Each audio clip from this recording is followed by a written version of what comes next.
how you can connect your Claude AI to your Gmail. So all you need to do is to open your Claude AI desktop version, and in left down corner area, click on your profile. And now simply click on settings.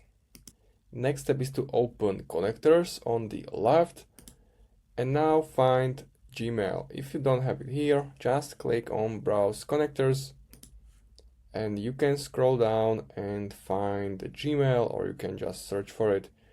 I'm gonna scroll down a little, and it's here. Click on it, and now you can connect Gmail to Cloud to quickly find important emails and understand long conversation.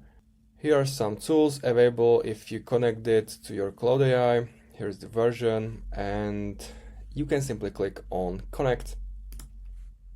Now it's gonna open you the browser, and you have to connect Cloud to your Gmail. So navigate and continue with clicking here, and you will be able to connect your Gmail account to Claude AI.